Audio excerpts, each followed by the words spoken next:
Hey, thanks for tuning in. Today I want to talk a little bit about an event I did a couple weeks ago called Great Lakes Flow Gets Local. And at this particular event I did a contact juggling act in front of a large crowd of people, followed by a fire contact juggling ball as a finale. And I would love to share it with you here today with the audio cut out, because I used a song that is probably not a good idea to use on a YouTube channel that I'm trying to monetize. So what I'm going to do is go ahead and just show you the visual element of the act and talk you through what was going through my mind as I was doing the act. And then I'll leave a link down below to the person who posted it on their YouTube channel, because they're not trying to get monetized and they posted the video. That's on them, that's their responsibility, and I don't want to breach any copyright laws. I don't think I did anything wrong by using this song. A good DJ friend of mine remixed a song that was already out there and worked with me on what I wanted to do about 10 years ago, in fact. And I've used this particular song a number of different times. But once again, you can check the performance in its entirety. If you look at the link down below, it'll show you the full performance with the music that I used, and you can figure out what song it was. All right, with all that being considered, let's start the video, shall we? So this is at the Tangent Gallery downtown. The music just started, so I'm doing some dramatic slow motion movements. There's one thing I learned when you're doing a performance is that you don't want to give too much too soon, and you want to start the bar very low, so there's room for growth in your act. So the song starts off very drony-like, and I'm just kind of trying to work the crowd and be a little comical, get them to wonder what I'm doing. And then once the music starts moving, I start my palm spinning, and I put them in one hand. And that usually gets a response from the crowd once they actually see some action. So there was a little bit of hoot and holler, not much, and try to make eye contact with the crowd whenever I'm not trying to be intensely focused on what I'm doing.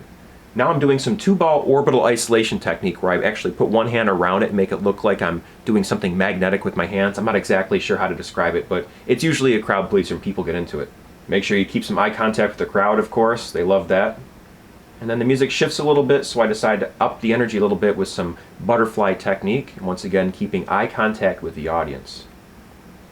And I try to up the energy level a little bit more by moving a little bit double time, a little bit faster with the beat, and then suddenly music gets a little more intense, so more dynamic motion I thought would be in order, and I have that build. In this part right here, I was struggling to get the spheres out of the pouch. It felt like forever, but when I watched the video, it was only a couple seconds.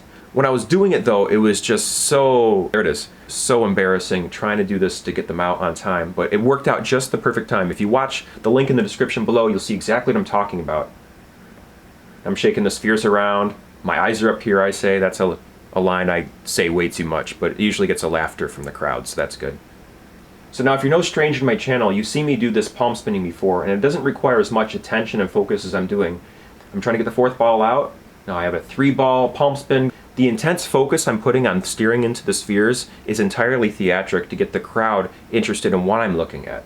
Now there's a part in the music where the energy rises up more and more and more, it gets more and more intense, and at that point I'm slowly lowering the ball into a 4-ball stack. So I put the ball on top of the 3 spheres spinning in just a little bit here. I did a little bit of fire play there, you couldn't quite see it. And it lowers, lowers, lowers, and then boom, change in the music right there. So that's the first big crescendo in the song that I'm using. And at that point the crowd knows to cheer, because, and I do that to make sure that they cheer. If you watch the original video, you'll hear them cheering. There's a lot more than just technical skill when it comes to putting on a good show. You can do technical skill all day long, you'll come off as cocky. But if you make fun of what you're doing and you play with the audience, it provides a much better experience for everybody. If you mess up and if you have that look of disappointment in your face, the audience feels that. And you don't want that when you're doing a show. You want your audience to feel good and laugh, and you want them to enjoy themselves, not feel embarrassed for you. Okay, so now that part of the music died down, and then when I let go of the ball on top of my head, the music shifts once again, and I'm just kind of balancing the ball in my head and just trying to feel the music. And this is my first time doing fire for a big audience like this in a while. You can't see the audience, you can hear them a little bit. It was probably about 5 or 6 dozen people, so I guess it wasn't the largest audience, but it was big enough to get me a little bit nervous before the show. And truth be told, I still get nervous before every show. Don't tell anyone that. So my goal here, I wanted to do a fireball, and I was struggling to get the fireball out of the pouch while also balancing the ball on top. Now this takes some theatrics a little bit to get the audience amped up for what they're about to see, get them excited for what's going to happen. I'm going to show them my arms, present them that there's something to be going on with the arms. They don't know what, it's all pantomime. I do a little prayer just for funsies, and I light the ball on fire at the music change. The crescendo happens. Now that ball is on fire. Do not ever attempt this technique at all, ever. I do not recommend fire contact juggling. It's a bad idea. You burn yourself every single time. There's better ways to be entertaining for folks. And I have trade secrets that I've been doing this for over 12 years or so now. Been contact juggling with fire for about 12 years. And I have trade secrets that I've only shared with a couple of people. Don't ever fire contact juggle. It's not worth it. And there's plenty of other things you can do with your time and with your life that are more enjoyable and burn you a lot less. The crowd was really getting into what I was doing. I had a wonderful time doing it, and yes, I did burn myself, but it was worth it for the good crowd. I only put enough fuel on there to get a good reaction, but not enough to hurt myself. So right after the performance, I went out, I treated my burns with some cold water in the restroom and a cold, wet towel on top. I never use a cold, wet towel when my arm has broken, like blisters or anything like that. This is just something you do as a preventative so you don't burn. So there it is. I finished the performance. The crowd is making a bunch of noise. That ball I dropped on the ground, it got a little damaged and scuffed up from the dirt, but that's the video right there.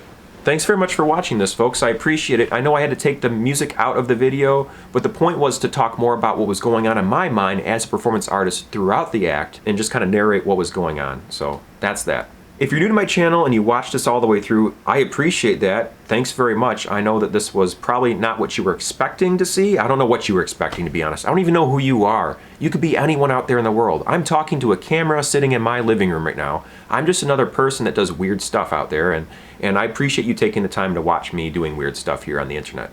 But with all that being considered, please know that I post entirely too much on YouTube. For the year of 2021, I've posted every single day this year, and on Sundays I post twice, because I do my daily post and I also do a weekly circus and flow arts tutorial. So I teach you how to teach yourself the art of contact juggling, which you just saw in this video here today. I don't teach you how to do fire contact juggling once again. I recommend no one does fire contact juggling. It's not a smart idea. There's not much good that comes from it. You get burned every time. And you should only attempt to play with fire only if you have a trained mentor and you have every safety precaution in place before you attempt to do any sort of fire manipulation. I recommend you never even do fire dancing or fire performing. Once again, there's plenty of other ways you can be entertaining without doing that. But to get back to it, I also teach you how to teach yourself things like how to padiddle, or the art of spinning things on the tip of one's finger. I recommend learning with something like a couch cushion because if you mess up, it doesn't hurt at all. It's just a couch cushion. I also teach you how to do things like the devil sticks, or even how to juggle balls. Look at that right there. Or even how to juggle clubs. Classic club juggling, folks. There it is right there.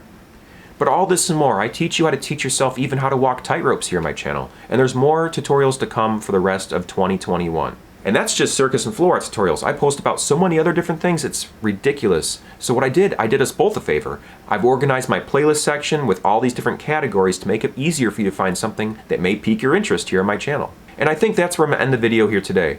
Thanks very much again for watching this video to the very end. Once again, check the link in the description down below to the full version of this performance with the music added, and you can figure out what song it was that I used. Talk to me, folks. Put a comment down below about what you think about this video and what song you think it might have been that I used. And that's where I'll end the video, folks. Thank you very much for watching, and please remember to never give up. Do your best, stay true to you, and be amazing. And what I mean by be amazing is to be the best version of exactly who you are. Thanks again for watching. I'll see you in the next video. Until then, good night. Bye-bye.